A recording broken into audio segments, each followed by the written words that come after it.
அஸ்ஸலாமு அலைக்கும் வரஹ்மத்துல்லாஹி வபரகாத்துஹு. அன்பான மின்னல் எஃப்எம் நேயர்களே, நோன்பு பெருநாள் சிறப்பு நிகழ்ச்சியாக மலர்கிறது. ஷவ்வாலே வருக. நேயர்கள் யாவருக்கும் நோன்பு பெருநாள் வாழ்த்துகள். ஈத் முபாரக். நல்லது நேயர்களே, இன்று ஷவ்வாலே வருக என்ற சிறப்பு நிகழ்ச்சியில் மௌலானா ஹஃபீஸ் உஸ்தாஸ் முகமது யாசிர் அரஃபாத் மஹலரி அவர்கள் மற்றும் மௌலானா ஹஃபீஸ் உஸ்தாஸ் முகமது அலி சித்திக் மிஸ்பாஹி அவர்களை நாம் சந்திக்க உள்ளோம். அஸ்ஸலாமு அலைக்கும் வரஹ்மத்துல்லாஹி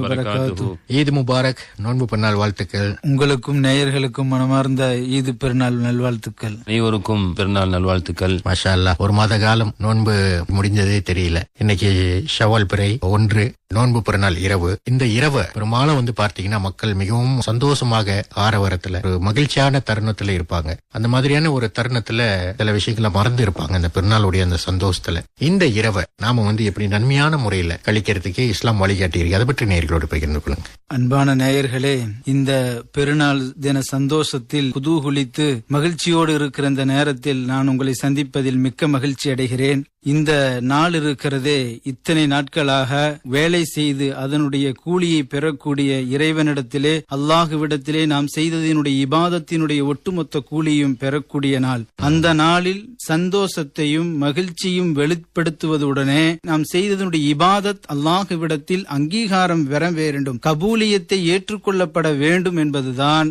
அதற்காக வேண்டி நாம் என்ன செய்திருக்கிறோம். ஆனால் அந்த நேரத்தில் வீணான விஷயங்களையும் அல்லாஹு கோபத்தை தரக்கூடிய பாவமான காரியங்கள் ஈடுபட்டு இத்தனை நாட்கள் நாம் செய்த உழைப்புகளையும் இபாதத்துகளையும் தவிடு ஒடியாக்கிற எத்தனையோ சூழல்கள் நம்ம இடத்திலே இன்றைக்கு உருவாகி கொண்டிருக்கின்றன. சிலர் வான வேடிக்கை நிகழ்த்தி கொண்டிருக்கிறார்கள். இதுவெல்லாம் மார்க்கம் ஒருபோதும் அது அங்கீகரிக்காது. நாம் இத்தனை நாட்களும் இரவெல்லாம் கண் விழித்து அல்லாஹுக்காக பகலெல்லாம் நோன்பு வைத்ததனுடைய நோக்கமே இந்த பெருநாளில் அல்லாஹுடைய பொருத்தமான அந்த கூலியை பெற வேண்டும். ஒரு மனிதனுக்கு இரண்டுமே ஒரு நியாமத் என்று சொல்லுவார்கள். நோன்பில் 30 நாட்களும் நோன்பு வைப்பது ஒரு நியாமத் என்று சொன்னால், அந்த நோன்பை அல்லாஹுவிடத்தில் கபூலியத் அங்கீகாரம் பெற வேண்டும் என்பது இரண்டாவது நியாமத். ஆனால் ஒரு நியாமத்தை நாம் அடைந்து விட்டு இன்னொரு அருட்கொடையை நாம் இழந்து விட்டோம் என்று சொன்னால், கிடைக்க வேண்டிய கூலி நமக்கு கிடைக்காமல் இருந்து விட்டது என்று சொன்னால், அதைவிட கைசேதம் என்பது வேற ஒன்றுமில்லை. ஆகவே நாம் என்ன செய்ய வேண்டும் என்று சொன்னால், அன்றைய இரவில் 1008 நமக்கு சந்தோஷங்கள் தந்திருந்தாலும் இறைவனிடத்திலே மிக உயர்ந்த அந்தஸ்துள்ள துஆவை, யா அல்லாஹ், நான் செய்த அமலை நீ அங்கீகரித்து விடு, என்னுடைய நோன்பை நீ அங்கீகரித்து விடு, என்னுடைய குடும்பத்தாரினுடைய அமலை நீ அங்கீகரித்து விடு என்று துஆ கேட்பதுதான் ஒரு மூமினுக்கு சாலச் சிறந்தது. ஆகவே அப்படிப்பட்ட நல்ல வாய்ப்புகளை நாம் உருவாக்கி கொள்ள வேண்டும். புனிதமான ரமலான் அல்லாஹ் தஆலா நமக்கு தந்தான். ஆமா, ஒரு இடத்துல நாம் முழுமையாக உழைத்து கூலி வாங்காமல் சென்றால் எப்படி இருக்கும்?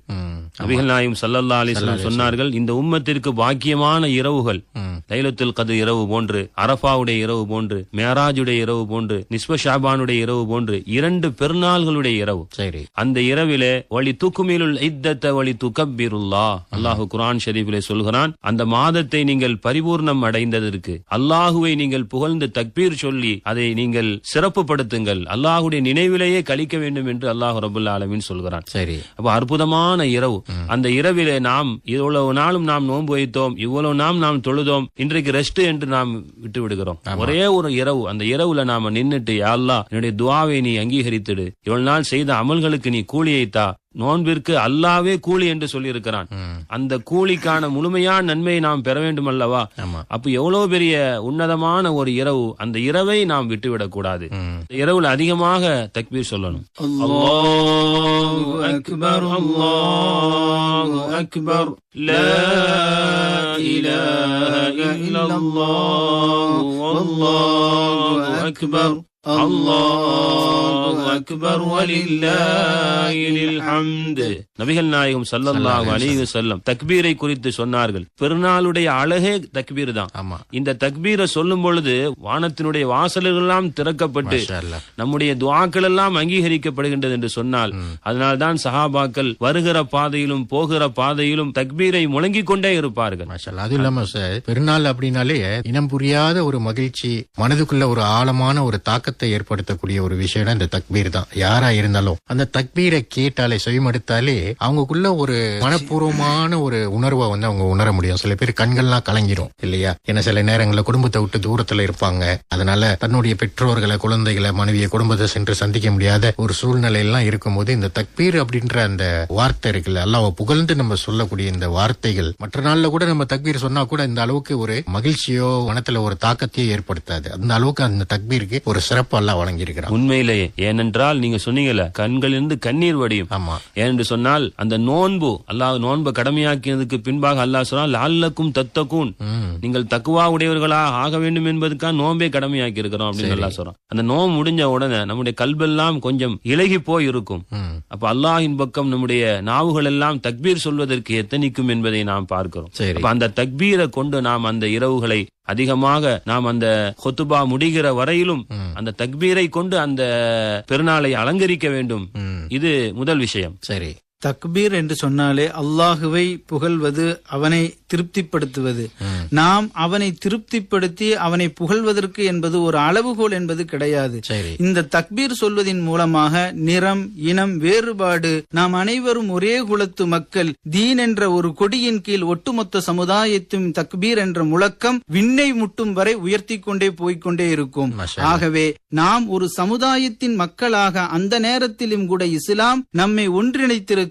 தக்பீரின் மூலமாக ஒரு உம்மத்தாக இது ஒரு வழிகாட்டுகின்றது.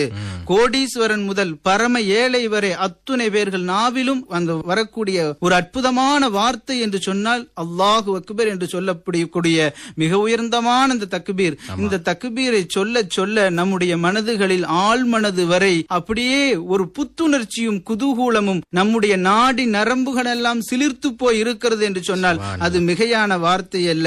காபாவை கட்டி முடித்தவுடன் இப்ராஹிம் அலைஹிஸ்ஸலாம் துஆ செய்தார்கள். வைதி யர்ஃபு இப்ராஹிமுல் கவாயித மினல் பைத்தி வ இஸ்மாயில் ரப்பனா தகப்பல் மின்னா துஆஅனா இன்னக அன்தஸ் ஸமீஉல் அலீம். நமக்கு அற்புதமான ஒரு உம்மத்தின் தலைவராக நமக்கு வழிகாட்டி விட்டு சென்றிருக்கிறார்கள். ஒரு வேலையை செய்து முடித்தவுடன், ஒரு இபாதத்தை செய்து முடித்தவுடன், அந்த காபாவை கட்டி முடித்தவுடன் அல்லாஹ்விடத்திலே இருகரம் ஏந்தி கேட்கிறார்கள், இந்த வேலையை, இந்த இபாதத்தை, நான் செய்த வேலையை நீ ஏற்றுக்கொள். அதே போல நாம் கேட்க வேண்டியது, செய்த இபாதத்தை ரப்பே, அதில் கூடுதல் குறைவுகள் இருக்கலாம், தவறுகள் இருக்கலாம், மன்னித்து விடு, எங்களை தண்டித்து விடாதே என்று நாம் கேட்டிருக்கிறோமா? அன்றைக்கு இரவு பாட்டு, இசை, கச்சேரி என்று முழக்கமிட்டு ஒட்டுமொத்த அமலையும் சுக்கு நூறாக்கி விடுகிறோம். அப்படிப்பட்ட ஒரு சமுதாயம் வளர்ந்து விடக்கூடாது. நாமெல்லாம் மார்க்கத்தின் உன்னதமான உயர்ந்த அந்தஸ்துள்ளவர்களாக ஆக வேண்டும் என்று சொன்னால் தக்பீரை அந்தஸ்தோடு மரியாதையோடு எப்படி புகழ வேண்டுமோ அப்படி புகழ்ந்து இறைவனுடைய பொருத்தத்தை நாம் பெற வேண்டும். நாம் இந்த பெருநாளிலே கவனிக்க வேண்டிய விஷயம் சதகத்துல் ஃபித்ர். நோன்பினுடைய பிரதானமான நோக்கமே ஏழையினுடைய பசி அறிதல். இஸ்லாத்துல பார்க்கலாம் இந்த சதகத்துல் ஃபித்ர் எந்த அளவுக்கு வலியுறுத்தப்பட்டது. சில தர்மங்கள் இருக்கிறது, கொடுத்தால் நல்லது என்பது வேறு. சில தர்மங்கள் இருக்கு, கொடுத்தால் சிறப்பு என்பது வேறு. இது கொடுத்தே ஆக வேண்டும் என்பது தர்மம், கட்டாய கடமை. இதை செய்யவில்லை என்று சொன்னால் தொழும் இடத்திற்கே வர வேண்டாம்.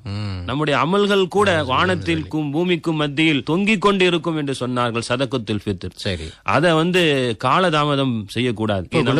புனிதமான ரமலானுடைய காலங்களிலே நாம் கொடுக்க ஆரம்பிக்கலாம். சில பேர் தக்பீர் கற்ற அந்த நேரம் வரையில் நெருக்கி கொண்டு போய் சதகத்துல் ஃபித்ரை ரொம்ப தாமதப்படுத்தக்கூடிய ஒரு நிலை ஏற்படுத்த வேண்டும். அதாவது இன்னைக்கு இரவு கூட இன்னும் நேரம் இருக்கு இல்லையா? பள்ளிக்கு போகக்கூடியவங்க இன்ஷா அல்லாஹ் இமாம் இடத்துல இல்ல அங்கங்க பார்த்தீங்கன்னா ஜபாத்தா நகாமா இஸ்லாமிய இலாக்காக்கள் அவங்க ஏற்பாடு செஞ்சிருப்பாங்க. பேரங்காடிகள்ல, ஷாப்பிங் சென்டர், இந்த மாதிரி கடத்தெருகள்ல கூட ஆமில்களை அமர வச்சு ஜகாத் ஃபித்ரா வசூல் பண்ணக்கூடிய அதிகாரிகள் அங்க நியமித்திருப்பாங்க. அங்க கூட அவங்க செலுத்திடலாம் இல்லையா? சில பேர் நினைப்பாங்க உஸ்தாத் சொன்ன மாதிரி காலையில வேலையா போயிட்டு சதகத்துல் ஃபித்ர் கட்டிடுவோம் அப்படின்ட்டு. ஆனா அந்த பரபரப்புல இந்த பெருநாள் நாளைக்கு பிள்ளைங்களை கூட்டிக்கிட்டு அவங்க பள்ளிக்கு கிளம்புற நேரத்துல அவங்கள கூட்டிக்கிட்டு போய் அங்க சேரும் போது அங்க வாகனம் நிறுத்துறதுக்கு இடம் இல்லாம தாமதமா போய் ஆரம்பிக்கிற நேரத்துல போய் பார்த்தா தாமதமாயிரும். கட்டுறதுக்கு வசூல் பண்றவங்களும் எடுத்துட்டு போயிருவாங்க, கட்ட முடியாத ஒரு சூழ்நிலை ஆயிரும். இதை நினைவில் கொண்டு யார் யாரெல்லாம் இன்னும் அந்த ஜகாத் ஃபித்ரா அப்படின்ற சதகத்துல் ஃபித்ரா அப்படின்றத நிறைவேற்றாம இருக்காங்களோ தயவு செஞ்சு இந்த தருணத்தை நல்ல முறையில பயன்படுத்தி கொண்டு போய் செலுத்திருங்க. அதை இன்ஷா அல்லாஹ் சதகத்துல் ஃபித்ர் நிறைவேற்ற வேண்டும், அது கட்டாயம். ஆனால் இப்ப கொடுக்கலாம், நாளை கொடுக்கலாம் என்று சொல்லி கடைசி வரை கொடுக்காமல் ஒருவரிடத்திலே சொன்ன ஒரு விஷயம் என்னவென்றால், நோன்பு பெருநாள் தொழுகையும் முடிந்து விட்டது உஸ்தாத், இப்பொழுது கொண்டு போய் கொடுக்கிறேன், எனக்கு நன்மை கிடைக்குமா? நானா நன்மை கொடுப்பது, இறைவன் கொடுப்பது, அதுவெல்லாம் சதக்காவினுடைய நன்மை கிடைக்கும். சதக்கத்துல் ஃபித்ரினுடைய நன்மை என்பது கிடையவே கிடையாது. அது எப்பொழுது கொடுக்க வேண்டுமோ, நேரம் எப்படி பஸ் போய்விட்டதற்கு பின்னால் கவலைப்படுவது எந்த விதத்தில் நியாயம் இல்லையோ, அதே போல நீங்கள் எத்தனை வேலைகள் இருந்தாலும் அது எல்லாம் ஒதுக்கி வைத்து விட்டு இது ஏழைகளுக்கு சேர வேண்டிய வரி என்பதை மனதில் இஸ்லாம் ஒருபடி மேலே நின்று பேசுகிறது. இது தான் மட்டும் சந்தோஷிப்பதல்ல. இஸ்லாம் அந்த நாளில் கூட நீங்கள் கட்டுக்கோப்புடன் வரைமுறை எல்லையை தாண்டிவிடக் கூடாது என்பதை விதித்ததோடு அந்த நேரம் என்பதை சரியாக திட்டமிட்டு நமக்கு வகுத்து தந்திருக்கிறது மார்க்கம். அதற்குள் நாம் கொடுக்க வேண்டிய தொகையை கொடுத்து விட்டு நாமும் சந்தோஷப்பட்டு மற்றுள்ளவர்களையும் சந்தோஷப்படுத்துவதுதான் இந்த பெருநாளின் மிக முக்கியமாக நோக்கமாக இருந்து கொண்டிருக்கு. சரிங்க உஸ்தாத், இன்ஷா அல்லாஹ் ஒரு பெருநாள் பாடலுக்கு பிறகு மீண்டும் நாம சந்திப்போம்.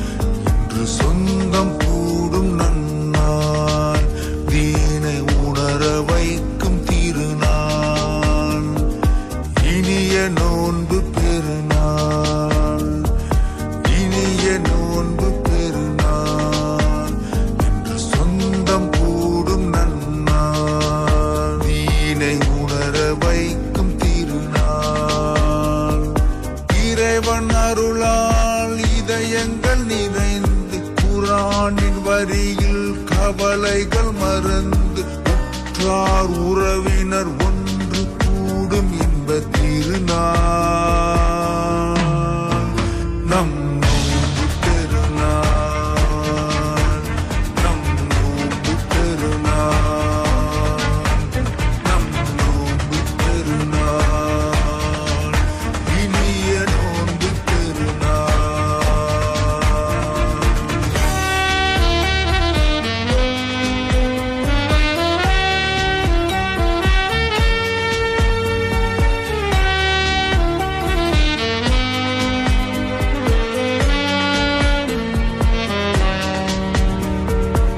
விடியும் முன்னே சகரின் வேலை வீட்டில் இருப்பதை உண்போமே, விழியில் வெளிச்சம் படியும் சுகுவில் பள்ளி வாசலில் தொழுவோமே. யா அல்லாஹ், யா அல்லாஹ். பசியின் ருசியை உணரும் மாதம் நோன்பு நிறைந்த ரமலானே, வறுமை இருந்தும் பொறுமை காத்து ஏழைக்கு ஜக்காத்து கொடுப்போமே. பிறர்க்கு உதவி செய்யத்தானே வாழ்வை இறைவன் தந்தானே, நபி வழியில் நடந்து செல்ல நமக்கு துணையாய் வந்தானே. நம் நோன்பு பெருநாள், நம் நோன்பு பெருநாள், நம் நோன்பு பெருநாள், இனிய நோன்பு பெருநாள், இனிய நோன்பு பெருநாள், இனிய நோன்பு பெருநாள். இன்று சொந்தம் கூடும் நன்னாள், தீனை உணர வைக்கும் திருநாள்.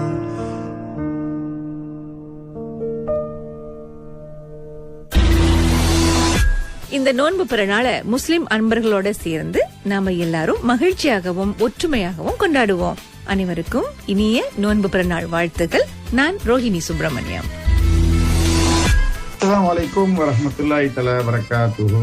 நான் கொலஸ்லாங்கூர் முக்கியரத்தான் இந்திய முஸ்லிம் பள்ளிவாசல் மஸ்ஜித் அன்னூரியாவின் தலைவர் டாக்டர் ஹஜி முகமது காசிம் பின் அலியாத். ரஷ்யா வாழ் இந்திய முஸ்லிம்கள், குறிப்பாக கொலஸ்லாங்கூர் பகுதியில் வாழும் இந்திய முஸ்லிம்கள் மற்றும் மின்னல் FM நேயர்களுக்கும் இதயம் கடிந்த ஈதுல் ஃபித்ர் பெருநாள் நல்வாழ்த்துக்களை தெரிவித்துக் கொள்கிறேன். அல்லாஹ்வின் கிருபையால் புனிதமிக்க ரமலானுடைய மாதம் நம் அனைவர்களையும் ஈமான், தக்வா, இரக்க உணர்வுகளால் ஒன்று சேர்த்தது. இரவு நேரங்களில் தொழுகை, தௌபா, துவா மற்றும் இறை வணக்கங்களால் கழிந்து பெருநாளை கொண்டாடுகின்றோம். இப்பெருநாளில் அல்லாஹ்வின் அருள் நம் மீது உண்டாகட்டும். ரமலான் மாதத்தில் நாம் வைத்த நோன்பு, தொழுகை, துவாக்களை அல்லாஹ் ஏற்று பரிபூர்ணமாக மன்னிப்பை வழங்குவானாக. நான் டத்துவா ஹாஜி முகமது நிசாம், தைப்பீம் பள்ளிவாசலின் தலைவர். இந்த இனிய பொன்னாளில் நமது மின்னல் எஃப்எம் சேர்ந்த அனைத்து இந்திய முஸ்லிம் நேயர்களுக்கும், குறிப்பாக தைப்பீங்கை சேர்ந்த இந்திய முஸ்லிம் சகோதர சகோதரிகள் அனைவர்களுக்கும் அன்பு கனிந்த ஈது ஃபித்ரி வாழ்த்துக்களை தெரியப்படுத்திக் கொள்கிறோம். எல்லாம் அல்ல அல்லாஹ் சுப்ஹானஹு வ தஆலா நம்ம செய்த அனைத்து நற்காரியங்களையும் ஏற்று கபூலாக்கி தந்தருனாலாக. ஆமீன் ஆமீன் ஆமீன் யா ரப்பல் ஆலமீன். நான் டத்து ஹாஜி அப்துல் ஹமீத் PV அப்து மின்கோயின் என்ற மலேசியா இந்தியன் முஸ்லிம் வர்த்தக சங்கத்தின் தலைவர், காஜாங் இந்தியன் முஸ்லிம் பள்ளிவாசலின் தலைவர். உங்கள் அனைவருக்கும் ஈது பெருநாள் வாழ்த்துக்களை தெரிவித்துக் கொள்கின்றேன். இந்த ஈது பெருநாள் நம் அனைவருக்கும் சிறப்பான பெருநாளாக இருக்க வேண்டும் என்று அந்த நல்ல வல்ல அல்லாஹ்விடம் எல்லாரும் துஆ செய்வோம். சலாம் ஹரி ராய் ஐடில் ஃபித்ரி மாஃப் ஜாஹிர் தன் பாத்தின். என் பெயர் ஹாஜி முகமது சுல்தான் பின் ஒலி முகமது, கிளான்டன் இந்திய முஸ்லிம் சங்கத்தின் தலைவர். இவ்வேளையில் மின்னல் FM நேயர்கள், குறிப்பாக மலேசியாவிலும் உலகத்திலும் உள்ள அனைத்து முஸ்லிம்களுக்கும் நெஞ்சார்ந்த நோன்பு பெருநாள் வாழ்த்துக்கள் தெரிவித்துக் கொள்கிறேன். நான் சைட் அலி அப்துல் ரஹ்மான், பேரா சுங்கை சிபோட் இந்திய முஸ்லிம் பள்ளிவாசல் தலைவர். மலேசியாவில் வாழும் இந்திய முஸ்லிம் அனைவருக்கும், மின்னல் FM நேயர்களுக்கும், சுங்கை சிபு ஜமாத்தார் எல்லோருக்கும் புனிதமிக்க நோன்பு பெருநாள் நல் வாழ்த்துக்கள். சலாமத் ஹரி ராய ஐடில் ஃபித்ரி மாஃப் ஜாஹிர் டன் பாத்தின். விட்டு கொடுத்தால் கெட்டு போவதில்லை, விட்டு போன சொந்தங்களை சேர்ந்து வாழ்வோம். நான் இப்போ இந்திய முஸ்லிம் பள்ளிவாசல் தலைவர் ஷேக் முஜிபுர் ரஹ்மான். மின்னல் FM நேயர்களுக்கு என் இதயம் கனிந்த ஈகை திருநாள் நல்வாழ்த்துக்கள். சலாமத் ஹரி ராயா ஐடில் ஃபித்ரி. அல்ஹம்துலில்லாஹ். நோன்பு பெருநாள் சிறப்பு நிகழ்ச்சியான ஷவ்வாலே வருக என்ற நிகழ்ச்சியில் நாம் இணைந்திருக்கிறோம். காலையில ஈது பெருநாள் தொழுகை, அதனுடைய தயாரிப்புகள், அந்த காலையில நம்ம செய்யக்கூடிய அமல்கள், என்னென்ன விஷயங்களை நம்ம பேணி பாதுகாக்கணும். காலத்திற்கு தோதுவான ஒரு கேள்வி என்றுதான் சொல்ல வேண்டும். அன்றைய நாள் இருக்கிறதே, கிட்டத்தட்ட ஒரு மாத காலம் நாம் அந்த நோன்பெடுத்திருப்போம். இரவிலெல்லாம் மிக முக்கியமாக ரமலானில் பெரிய வாய்ப்பு என்று சொன்னால் தஹஜ்ஜத்துடைய வாய்ப்பு. அன்றைய நாளில் கடைசியாக 2 ரக்அத் தஹஜ்ஜத்தை தொழுதுவிட்டு இருகரம் ஏந்தி, யா அல்லாஹ், எனக்கும் என்னுடைய குடும்பத்திற்கும் மகிழ்ச்சியை நிறைவாகத்தா, என்னுடைய அமல்களை நீ கபூலாக்கி விடு, இன்று போல் என்றென்றும் நான் சிறப்பாக வாழ வேண்டும் என்றைக்காவது நாம் கேட்டிருக்கிறோமா? அன்று இத்தனை நாட்கள் முடித்தோம் அல்லவா, இன்று நன்றாக தூங்க வேண்டும் என்று சொல்லி, எந்த அளவுக்கு என்று சொன்னால் வருத்தத்தோடு சொல்கிறேன், சுபுகை கூட ஃபரது, மிக முக்கியமான கடமை. சுபுகை அன்றைய பள்ளியில் தொழுவது மிக முக்கியமான ஒரு சுன்னத்து. ஆனால் அன்றைய தொழுகையே இல்லை என்று சொன்னால், அதுவெல்லாம் தொழுகாமல் நேராக நான் பெருநாள் தொழுக வருகிறேன் என்று சொல்லி குடும்பம் குழந்தைகளாக வந்து தொழுகிறோம். ஆனால் ஃபரதை விட்டு விட்டு வாஜிபுக்கு முக்கியத்துவம் கொடுப்பது ரெண்டுமே தொழுகைதான். ஆனால் நாம் ஃபரதை தொழுது விட்டு பெருநாளுடைய தொழுகைக்கு நாம் முக்கியத்துவம் தர வேண்டும். அதே போல இந்த பெருநாள் தொழுகைக்கு போவதற்கு முன்பாக ரசூல் ஸல்லல்லாஹு அலைஹி வஸல்லம் அவர்கள் ஒற்றைப்பழங்களான பேரித்தம்பழங்களை, எதுவானாலும் வீட்டில் உள்ளதை ஒற்றைப்படையாக நீங்கள் சாப்பிட்டு செல்வது, அது ஒரு சுன்னத்தான காரியமாக இருக்கிறது. அன்றைய நாள் குளிப்பதும் கூட ஒரு சுன்னத்தாக இருந்திருக்கிறது. அது தொழுவதற்கு போவதற்கு முன்னால் நறுமணத்தை பூசிக்கொண்டு, ஆடைகளில் சிறந்த ஆடைதான் என்று சொல்லி இருக்கிறோமே ஒழிய, பெருநாளைக்கு நீங்கள் போய் கடைகளில் தேடி அலைய வேண்டும் என்று தேவையில்லை. தொழுகைக்கு நீங்கள் நடந்து செல்லதில் ஒரு சுன்னத்தாக இருந்து கொண்டிருக்கிறது. அதே போல தொழுகைக்கு செல்லும் பொழுது ஒரு பாதையில் சென்று திரும்பும் பொழுது வேறொரு பாதை. இதற்கும் கூட அறிஞர் பெருமக்கள் நமக்கு விளக்கம் சொல்லுகிறார்கள். இரு பாதைகளும் அவர்களுக்கு சாட்சி கூறுவதற்காகவே இப்படிப்பட்ட ஏற்பாடுகள் எல்லாம் செய்யப்பட்டது. இரு பாதைகளில் உள்ள ஜின்களும் மனிதர்களும் நாளை சாட்சி கூற வேண்டும் என்பதற்காகவே இப்படிப்பட்ட ஏற்பாடுகள் எல்லாம் செய்யப்பட்டது. இரு பாதைகள் உள்ளவர்கள் மீது நாம் சந்தோஷத்தை, அது மாற்று மதத்தவர்களாக இருந்தாலும் கூட அவர்களுக்கெல்லாம் ஒரு முட்டாயாவது குறைந்தபட்சம் கொடுத்து அவர்களையும் நம்முடைய பெருநாளில் சந்தோஷத்தில் அவர்களையும் நாம் இணைத்துக் கொள்ள வேண்டும். அடுத்தபடியாக உறவுகளை சந்தித்து அவர்களுக்கும் கூட அந்த மகிழ்ச்சியினுடைய வெளிப்பாடாக தக்பீரோ, நல்ல வார்த்தைகளை அவர்களுக்கு சொல்ல வேண்டும். பெருநாளில் மிக முக்கியமாக அதிகமாக தக்பீரை கூற வேண்டும். நாம் நாம் யாரையெல்லாம் சந்திக்கிறோம் அத்துணை பேர்களுக்கும் பெருநாள் வாழ்த்துக்களை நமக்குள் பரிமாறிக்கொள்ள வேண்டும். சஹாபாக்கள் பெருநாள் தினத்தில் ஒருவரை ஒருவர் சந்தித்துக் கொண்டால் மிக அற்புதமான அழகிய ஒரு வார்த்தையை பயன்படுத்தினார்கள். தக்கபலல்லாஹு மின்னா வ மின்கும். இந்த வார்த்தையை நாமும் தெரிந்தது அரபியில் சொல்வது, தெரியாவிட்டால் நம்முடைய அமல்களை அங்கீகரித்துக் கொள் என்று சொல்லி 2 பேருக்குமாக நாம் துஆ செய்ய வேண்டும். இப்படிப்பட்ட அழகிய வரிமுறைகளை நமக்கு இஸ்லாம் கற்றுத் தந்திருக்கிறது. மாஷா அல்லாஹ். சரிங்க உஸ்தாத், ஈகை திருநாள் உணர்த்தும் பாடங்கள் என்ன? இந்த ஈதுல் ஃபித்ர் ஈகை திருநாள், பெருநாள், வெறுநாள், திருநாள். சில பேர்களுக்கு அந்த திருநாளாக அமையும், கவிதை மாதிரி இருக்கு. சில பேருக்கு பெருநாளாக அமையும், சரி, சில பேருக்கு வெறுநாளாக அமையும். அர்த்தம் நிறைந்த ஆன்மீக சிந்தனை உள்ள ஒரு பெருநாளாக நம்முடைய பெருநாள் இருக்கிறது. சரி, ஆட்டம் பாட்டங்கள் கொண்டாட்டங்களுக்கு இங்கே அனுமதி இல்லை. சரி, அதே போன்று நம்முடைய செல்வங்களை கரியாக்குதல் வீணடிக்கிறதுக்கு இங்கே நமக்கு அனுமதி இல்லை. முக்கிய அம்சங்கள் 3 இருக்கிறது. சரி, அல்லாஹ்வை வணங்கி வாழ்வோம், இல்லாதவர்களுக்கு வழங்கி வாழ்வோம், எல்லோரையும் இணைத்து இணங்கி வாழ்வோம் என்ற தத்துவத்தின் அடிப்படையில் தான் இஸ்லாமிய பெருநாட்கள் அமைந்திருக்கிறது என்பதை நாம் பார்க்கிறோம். இன்று பாருங்கள், நாம் இபாதத் என்கிற அடிப்படையில் தக்பீரை சொல்கிறோம், இரவிலே வணங்குகிறோம், நல்ல அமல்களை செய்கிறோம். அதே போன்று சதக்கத்துல் ஃபித்ரை கொடுத்து சந்தோஷப்படுத்துகிறோம். அதே போன்று குடும்பங்களை இணைத்து வாழ்கிறோம். இன்று பாருங்க, இன்னைக்கு பெருநாள் வந்து விட்டது. இன்னைக்கு எல்லாம் வாட்ஸ்அப்ல என்ன அனுப்புவோம்? குடும்பங்களை போய் சந்திக்கணும், குடும்பங்களோடு உறவாடணும். குடும்பங்களுக்கு நமக்கும் தொடர்பில்லாத ஒரு சூழ்நிலை இருக்கிறது. சலாமத் ஹரி ராயா அதோடு முடிச்சுக்கிறாங்க. நம்முடைய வாட்ஸ்அப்ல இன்று திறக்கவே முடியாது, நமக்கு வந்து கொண்டே இருக்கும். அது கணக்குல வந்து குமிஞ்சிரும். அது அனுப்பிவிட்டால் முடிந்தது என்று நினைக்கிறார். கடமை முடிந்தது. அப்படி அல்ல, நம்முடைய குடும்பங்களை நாம் சேர்த்து வாழ வேண்டும், முசாஃபஹா செய்ய வேண்டும். சரி, ஸல்லல்லாஹு அலைஹி வஸல்லம் சொன்னாங்க, நீங்கள் முசாஃபஹா செய்து கொள்ளுங்கள், யுதுஹிபுல் கில்ல மின் குலூபிக்கும். உள்ளங்கள் இருந்துள்ள கசடுகள் நீங்கிரும். முஆனகா செய்யுங்க. முஆனகா என்று சொன்னா 2 கழுத்து ஒன்று சேர்ந்து நம்ம அரவணைக்கிற பொழுது அதன் மூலமாக நமக்கு ஒரு சகோதரத்துவம் உருவாகிறது. இதை நாம் முறையாக செய்ய வேண்டும். யாரிடத்தையால் சண்டையிட்டு இருப்போம், பேசாமல் இருப்போம், அவங்களை சந்திச்சு நமக்கு செய்த தவறுகளை நாம் மன்னிக்க வேண்டும், அவர்கள் நமக்கு செய்த தவறுகளை மன்னிக்க வேண்டும்.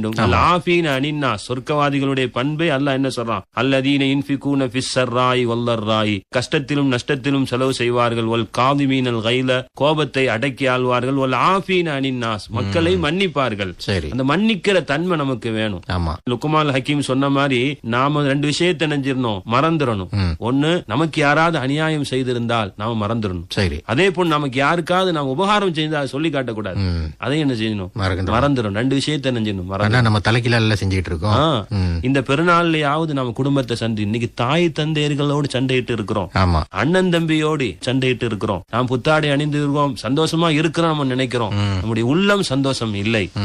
அந்த நிலை நமக்கு இருக்கக்கூடாது. அதனால்தான் இந்த பெருநாளுடைய சிந்தனை உங்களுக்கு இவ்வாறு தருகிறோம். காலையிலேயாவது மாறி உன் சகோதரனை பார்க்கிற பொழுது நீங்க முசாஃபா செய்யணும். அப்படி செய்கிற பொழுது இன்ஷா அல்லாஹ் அந்த பெருநாள் நமக்கு திருநாளாக அமையும் என்பதில் எந்தவித சந்தேகம் இல்லை. இதுல முக்கியமா பாத்தீங்கன்னா உஸ்தாத் சொன்னீங்களே, உறவுகளோட அரவணைத்து இருக்கும்போது இந்த சிறுவர்கள் எல்லாம் பாத்தீங்கன்னா ரொம்ப சந்தோஷமா இருப்பாங்க. ஏன்னா அவங்களுக்கு அந்த நேரத்துல தான் நிறைய வசூல் கிடைக்கும், ராயா அப்படின்னு சொல்லி.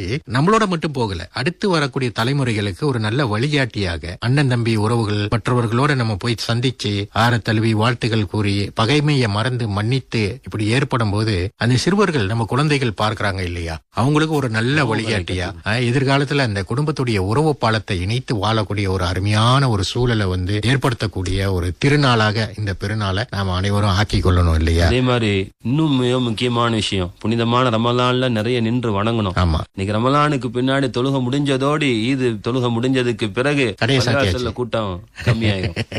அது மிக முக்கியமானது. அல்லாஹ் குர்ஆன்ல சொல்றான், ஒரு பெண் அலங்கரிச்சு காலையில இருந்து மாலை வரையும் கூந்தலை அலங்கரிச்சு கலைச்சிருவாங்களாம். வலா தகூனு கல்லத்தி நகதத்து கஸலஹா மின் பாதி கூவத்தின் அன்கா, உறுதியாக அந்த தலை கட்டின வாரி கட்டியதுக்கு முன்னாடி காலையில இருந்து மாலை வரையும் கட்டியதுக்கு முன்னாடி அவுத்து விட்ட மாதிரி அப்படி ஆக்கிறாங்க. 30 நாள் அழகாக நீங்க என்ன செஞ்சீங்க வந்தீங்க. திடீர் தொடர்பு கொள்றவங்களை மனிதர்களுக்கே பிடிக்காது. தேவைக்கு தொடர்பு கொள்றவங்க பிடிக்குமா? முடியாது. மனிதர்களுக்கே பிடிக்காது. அல்லாஹ்வுக்கு சந்தர்ப்பவாதிகளை பிடிக்காது.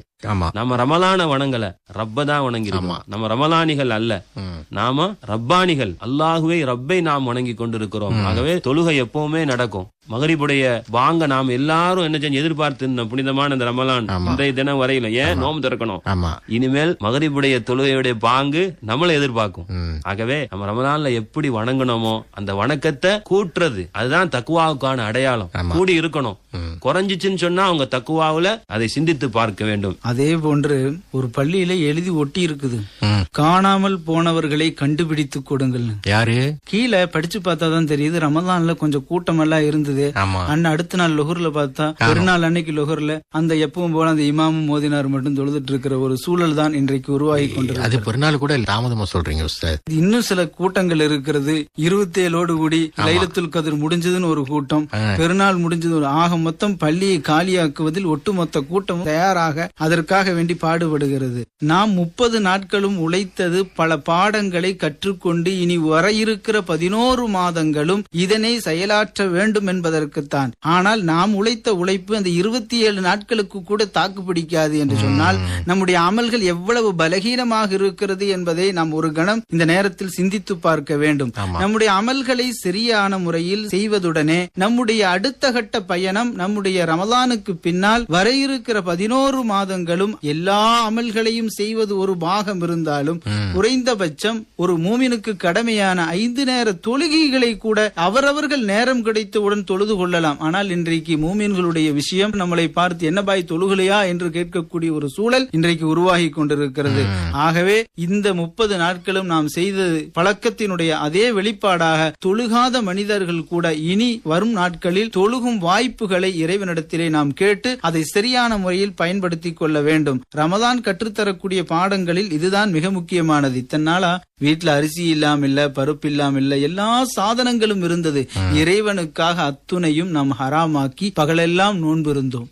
மனைவி நமக்கு நிக்காக செய்து ஹலாலான ஒரு பெண், ஆனால் அதையும் கூட நோன்பு இறைவனுக்காக என்ற ஒற்றை காரணத்தினால் ஒட்டுமொத்தத்தையும் நாம் ஹராமாக்கி, அதனால் நாம் இனி வரக்கூடிய காலங்களிலாவது ஹலாலானதை மட்டும் உட்கொள்ள முதலாவது நாம் படித்துக் கொள்ள வேண்டும். திருக்குர்ஆனோடு நம்முடைய தொடர்பு இருந்தது. நேரம் கிடைக்கும் பொழுதெல்லாம் போனிலோ எப்படியோ 2 ஆயத்துக்களையாவது ஓதிக் கொண்டிருந்தோம், கேட்டுக்கொண்டிருந்தோம். ஆனால் இந்த ரமலானுக்கு பிறகு தூசி தட்டிய குர்ஆனாக ஆகிவிடக் கூடாது. சில வீடுகளில் வருத்தத்திற்குரிய செய்தி என்னவென்று சொன்னால், உஸ்தாது துவா ஓதும் போதுதான் அந்த குர்ஆனை தூசி தட்டப்படுகிறது என்று சொன்னால் அது எவ்வளவு பெரிய சாபத்தை நமக்கு கொண்டு வந்து தந்துவிடும் என்பதையும் இந்த நேரத்தில் நாம் யோசித்து பார்க்க வேண்டும்.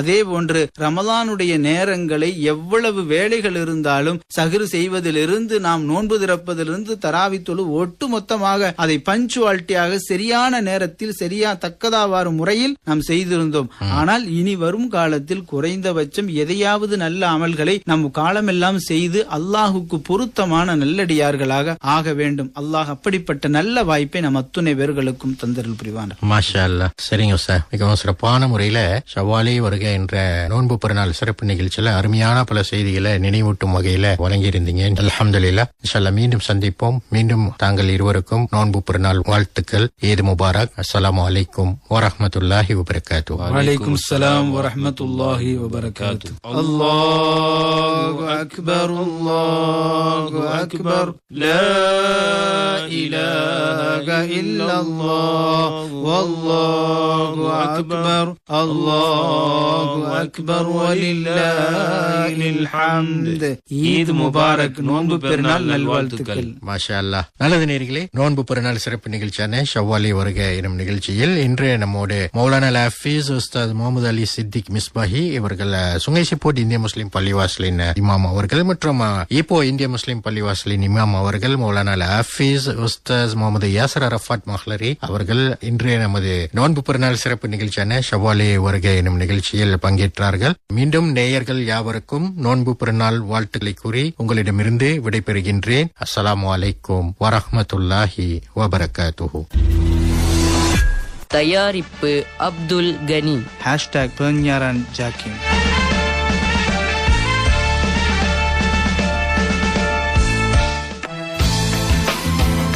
நோன்பு பெருநாள் சிறப்பு நிகழ்ச்சிகள். நேயர்களே, நாளை காலை மணி 11:30 மகிழ்வூட்டும் பெருநாள், மாலை மணி 4:30 பெருநாள் சிறப்பு நாடகம், இரவு மணி 8:03 இனியதொரு பெருநாள், பெருநாள் மறுநாள் மாலை மணி 4:30 பெருநாள் கவியரங்கம், இரவு மணி 8:03 குதூகல பெருநாள் ஆகிய சிறப்பு நிகழ்ச்சிகள் ஒலியேற உள்ளன. செவியேற்க தவறாதீர்கள்.